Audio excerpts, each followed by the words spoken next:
Nah, kalian para santri-santri salafi, kalian para santri-santri salaf, kalian adalah benteng daripada ahlus sunnah wal jamaah. Santri-santri salaf, benteng ahlus sunnah wal jamaah, benteng aswajah, benteng syafi'i, benteng akidah asy'ari maturidi. Santri-santri salaf, benteng NKRI, benteng merah putih. Para santri-santri salaf adalah benteng bangsa, benteng negara, benteng bagi rakyat Indonesia. Maka hendaklah kalian para santri-santri salaf menjadi santri-santri yang bermental baja. Kalau ada orang ngaku santri salaf tapi mentalnya mental tempe atau mentalnya mental kerupuk, tahu mental kerupuk, kena air melempem dia, itu santri salaf bohong, santri salaf dusta, itu dia gak pantas jadi santri salaf. Namanya santri salaf mentalnya harus mental baja, betul? Mentalnya harus mental baja. Jadi santri itu harus berani, jangan penakut, jangan cemen. Lihat dulu saudara-saudara, dulu belum ada tentara, belum ada polisi, belum ada presiden, belum ada kantor-kantor gubernur, istana, belum ada Indonesia, belum ada merah putih. Yang ada pondok-pondok pesantren, masjid-masjid, surau-surau, musola-musola, para ustadz, para kiai, para santri-santri salaf. Waktu itu belum ada presiden, tentara, polisi, belum ada. Yang ada para santri-santri, santri-santri zaman dulu. Siang mereka pegang pulpen, siang mereka ngafalin alfiyah, mereka apa, malam mereka pegang alfiyah, mereka pegang zubah, mereka hifdzul mutun, mereka murojaah, mereka mutolaah. Malam mereka pegang pulpen. Santri-santri zaman dulu malam pegang pulpen, malam berlinangan air mata. Siang mereka pegang pedang, berlinangan darah untuk memerdekakan bangsa dan negara Indonesia, saudara. Oleh karenanya bangsa negara Indonesia memiliki utang yang besar kepada para santri, betul?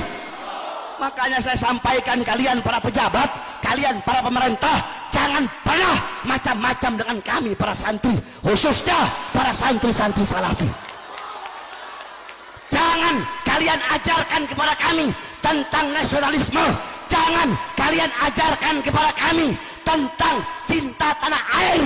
Karena kami dari baru lahir, dari kami mondok di pondok-pondok pesantren, guru-guru kami, para ustadz kami, para kiai kami, para habaib kami telah menanamkan dalam hati kami hubbul watan minal iman, cinta tanah air sebagian daripada iman. Sehingga kami para santri-santri salaf, andaikan ada negara-negara asing atau para pengkhianat bangsa atau para perusak-perusak negara yang ingin mengobok-obok Indonesia, yang ingin merusak Indonesia, yang ingin merampas kedaulatan Indonesia, demi Allah, kami para santri-santri salaf yang tidak pernah lepas dari sarung, kami akan berada di barisan paling depan, rela hancur, rela binasa demi bangsa dan rakyat Indonesia. Saya tanya semua santri-santri salaf yang ada di sini, siap hancur di Indonesia, siap binasa di Indonesia, siap mati di merah putih? Allahu Akbar, Allahu Akbar, Allahu Akbar. Saudara-saudara, saya bukan ulama. Sampai detik ini saya masih menganggap diri saya sebagai seorang santri.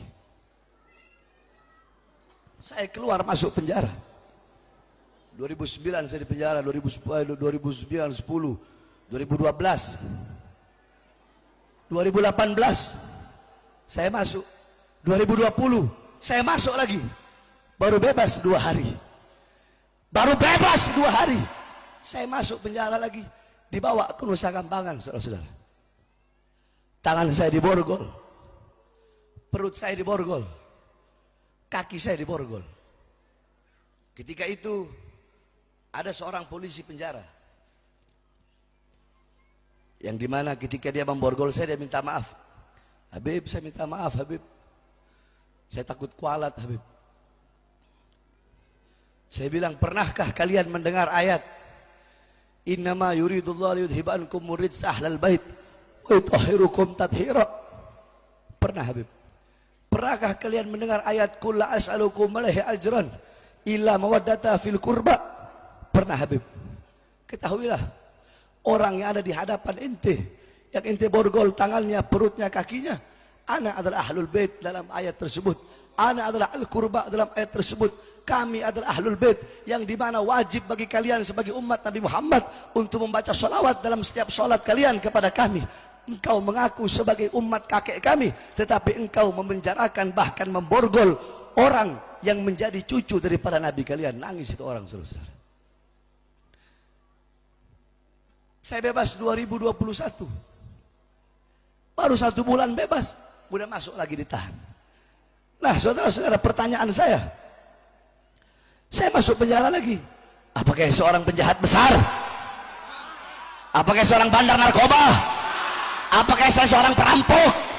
Apakah saya seorang pencuri? Apakah saya seorang yang telah menjual aset negara? Apakah saya koruptor?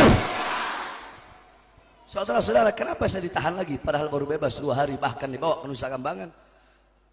Karena ceramah saya dianggap ceramah provokasi. Ceramah saya dianggap ceramah provokasi. Ceramah saya dianggap meresahkan masyarakat.